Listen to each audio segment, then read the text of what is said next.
Good morning. Morning, everybody. From Montana. Montana, repairs on the road. Yeah. Owner-operator issues. Yeah. So.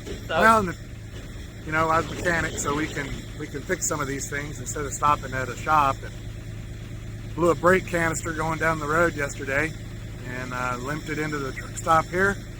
Ordered a brake canister. They came and delivered it this morning, so we're going to put it on, and you get to watch us. Learn how. Yep. All right. Okay, so yesterday, my drive shift, that's what it's supposed to look like. And this is what it looks like now. Of course, that was our limp mode to get it to the truck stop. I was about 20 miles out. Our ABS light came on inside the truck. I pulled over, got out and inspected, and this is what I found. So we strapped it up, and that's our new one. So we're gonna put it on. This is probably what, the 4th or 5th one we've had to replace. Yep.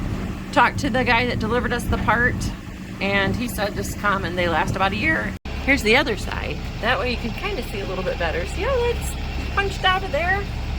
That plate that you can still see that's got the bolts on it, it's supposed to be connected to that. That spring and pressure plate's supposed to be inside there to press this down, and that's just a bag that helps with your brakes. How do we do repairs on the road? Because Cool. Mr. Mechanic, we love tools, and this is only a fraction of what we have at home because he used to be a mechanic, but this is what we carry on the truck with us, so we can accomplish about anything that you can. But he'll be digging these out and getting out what we need. It's got them packed in there quite nicely.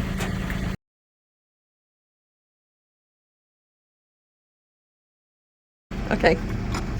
All right. Let's see. Old mechanic trick here. It's pretty tight, Very tight, or I'm pretty weak. but So you stack up your wrenches. you gotta, There we go. Got it a Just little kinda- bit tighter. Now we'll back it off. There we go. so you made it a little bit tighter to back it off. Yeah, that way I knew how tight it was going to be, so I didn't go busting my hands. Let's Oh, see if okay. this one. Yeah, ooh, that one broke loose. Nice. Sweet. Now, So what size wrench? this is a 15/16, Okay, so we got 1/15/16. and the bolts are attached to the canister, so at least you don't have to worry about them flopping, you know, trying to rotate on you and getting it from both sides. Right. See, this is what the back side of the one that's still connected. That's what it's supposed to look like. And that's what we're working with over there. I'm just gonna take the broken pieces off. Right? And then we've still got to, now you can see one of the things we're going to have to do is, if you look at the new canister, that rod's really long. It sticks all the way out here.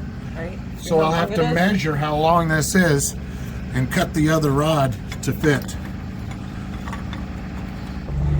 Right up in here, where this pin goes through, is a cotter pin, and you got to straighten that out to be able to Pull it out. pull the clevis out. So he straightened it out, pulled out his pin, turn it sideways. There you go. See how it is? Let's see. Or a cotter pin, I mean. And then you So you just just had to straighten it. wiggle it around till that pin works its way out, Washer. and There then you the go. whole thing comes Yay! off. And there's the rest There's of the it. broken piece. There you go.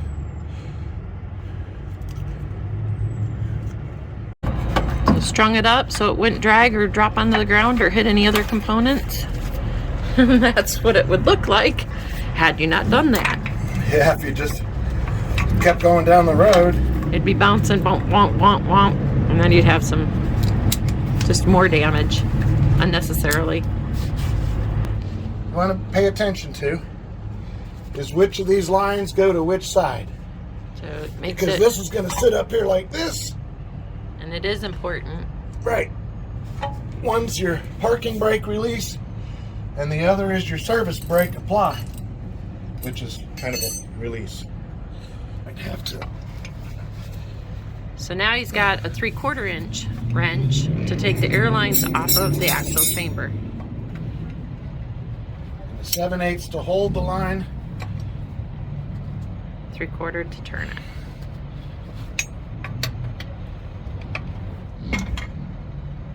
Yeah, it's turning. There it It's goes. just going to turn that way, and I got to take the fitting out of the inside. Okay. All right, so we got to remember this one goes left.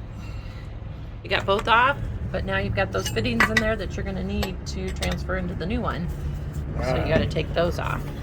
I'll move this out of from under the truck to do it. Right? Much easier. Get a little bit more force. So now the blessing for us, because they've been changed so frequently, nothing's seized and rusted up real bad. on. So even got a little bit of shine left to them still. One.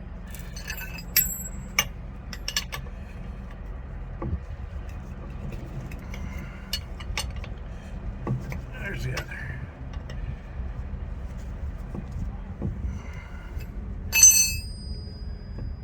And that was a 3/4 inch wrench used on those. Yep.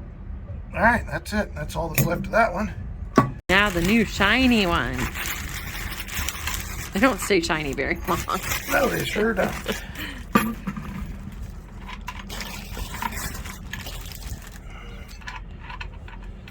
What are you doing? All right, we're getting this set up because what we got to do now is we're going to have to trim this to match the length of the other one, the old one, since these are kind of universal. They don't make them specific for each one of the trucks specifically. So what you do is you're going to set that up and approximate how tall this is. So what I'm going to be doing is trying to figure out, approximate where this is going to rest and how long to cut this shaft off to match this one. Now, one thing that you want to do before you cut anything, because you might booger up a few threads, is always run the nut all the way down past where you're going to cut. So after you cut, you can back the nut off and it cleans the threads up. Pro tip. Pro tip. There. Hashtag pro tip. Yep. Hashtag been there, done that. Only 4 or 5 times. Hashtag learn the hard way. I'm a quick learner. Right. So just taking this off, just going to do a double check. It's like measure twice, cut once. Right? There we go. Let that loose. So that one's kind of boogered on there a little bit. Right.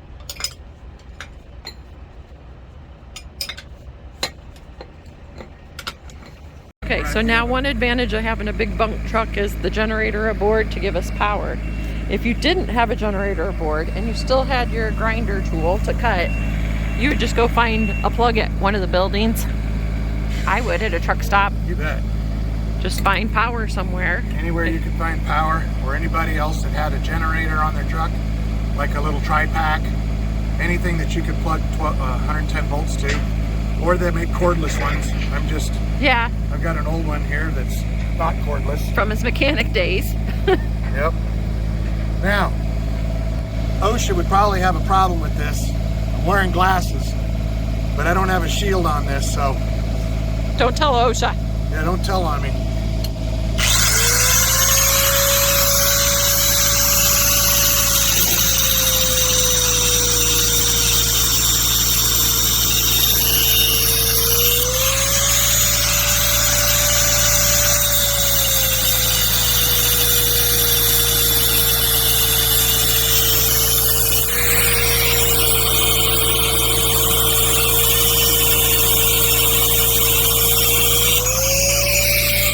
Now that you got it, we're gonna reuse that old piece like we had spoke about. And putting all the pieces I use that nut to clean up the threads a little bit where I cut it there.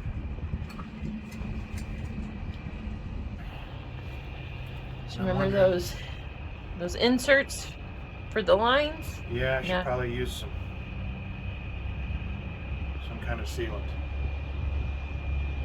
Looking at these things, they definitely are part of my air system. And I'm thinking there's a little bit of sealant on them, so I probably ought to go inside and get some pipe dope. Pipe dope. Yep, that's literally what it's called. Okay, so when he said inside, he literally meant inside our truck, not inside the shop. Right. And this is how we've got one of our Advantages cabinets. of having a big house is being able to have spare stuff, tools and equipment and so on. So this is, what do you call this drawer when we're talking about it? Utility drawer. Mechanic drawer, utility drawer. And somewhere in here I have Tube of pipe dope. a tube of pipe dope, and that's literally what it's called. Somewhere. Wait. What'd you find? Did you find it down at the bottom? No, that's not it.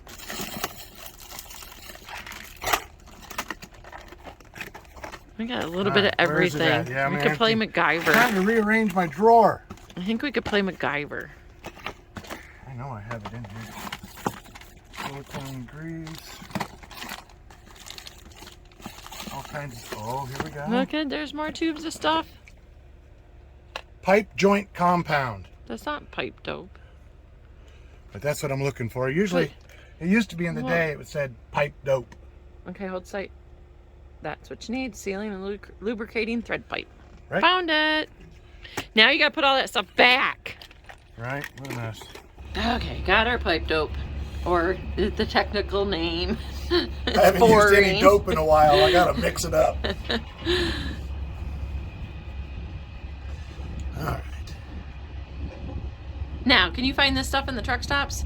I think so. Or is that more an auto parts store for sure? No, I think you could find it in truck stops. We just happened to, you know. I bought it for the last time we did this. So you But anytime you use airlines, it's a good idea to seal them. Because, no leaky. right, DOT frowns on air leaks.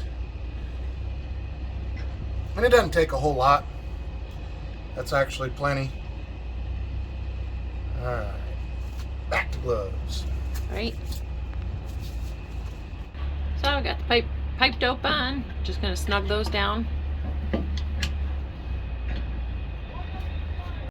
Ooh, the other thing I gotta do is what they call cage the brakes, Yeah. which sucks this all the way up in there. And there's your little tool. Isn't that slick? So They come with it. So when you hear somebody talk about they caged the brakes, depending on how these fail, they can fail in the applied position. Not like this failure, but in other ways they can fail in the applied position, or if you have to move a truck without any air. If they're going to tow it and it lost all of its air and you got to move it off the side of the road or let it roll somewhere, this is called caging the brakes. And these brake drums all come, or brake canisters all come with a cage bolt when they first get you. So this fits in there, that hooks inside of the spring because this is a spring brake that applies it. And so you're going to stick that, your washer. It's nice that it comes with all of this so that you can do it all the first time. okay, so when you cage a brake, what are you doing? I'm pulling the spring that's inside of here that applies the brakes. When you pull your parking brake, it releases all the pressure, and this spring pulls against this and applies the brakes. Okay. So in a lack of air pressure, the brakes automatically apply. So that I can, since the brakes aren't applied right now, and I want to adjust this to where it's going to be the correct length, this needs to be pulled down, and I could cage this one in order to do this. But it's easier to cage the new one, yeah? Yep, it's easier to cage the new one, and I need to have it caged in order to set it up. So you use what you have on hand. We don't have a Visa board, so we're just using the trailer. Right, normally they would hold this into something else, and they'd probably use an air tool. That's your air tool. That's my elbow, what are you kidding? No, that'd be... It takes a lot of pressure to pull that spring up so that I can release the brakes manually.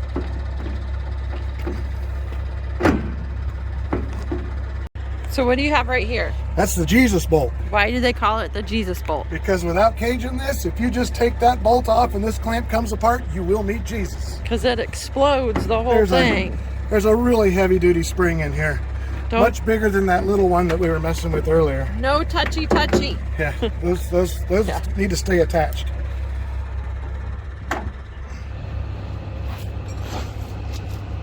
Let's get our pin in there and see how far I gotta go. Okay, so you got it in. I just used an old nut to hold it up there. We got new nuts. Yay! And washers. So it's just reassembly. It's putting back in what you took out.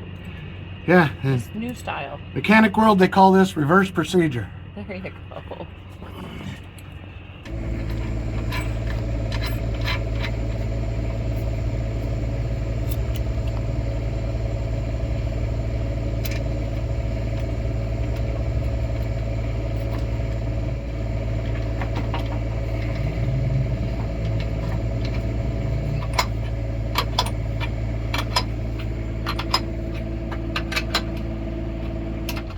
Just reattaching the lines.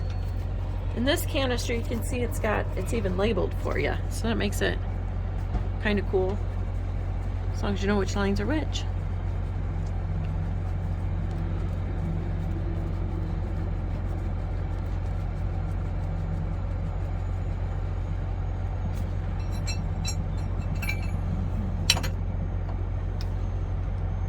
There we go. Now next up, everything's attached, everything's bolted on, it's secure, and you gotta uncage it.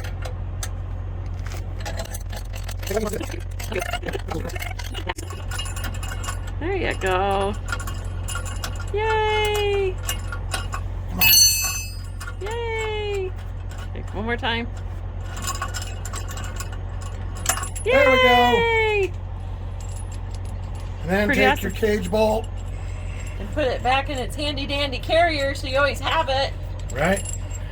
That is so Or sick. in your toolbox, whichever way. But they make a little cute spot for it there. Why not use it? right. Restow your cage bolt.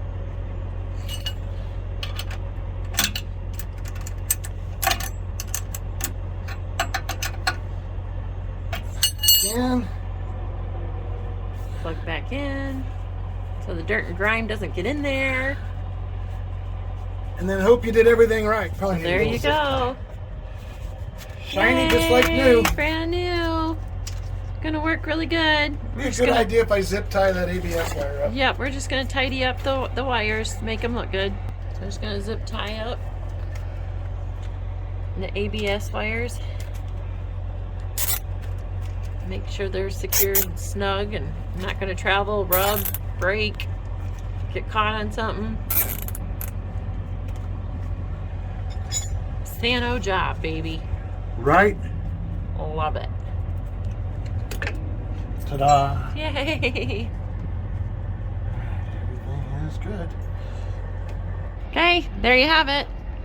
Saved a bunch of money. Yep. Most shops will charge about an hour and a half. Bad. Between an hour and a half, 2 hours to do that, and at somewhere between $150 and $200 an hour. You know, we figure this is about a $350 savings. Yay. The brake canister was $80, and the rest of it's just time and labor. And no DNA donated today. Right?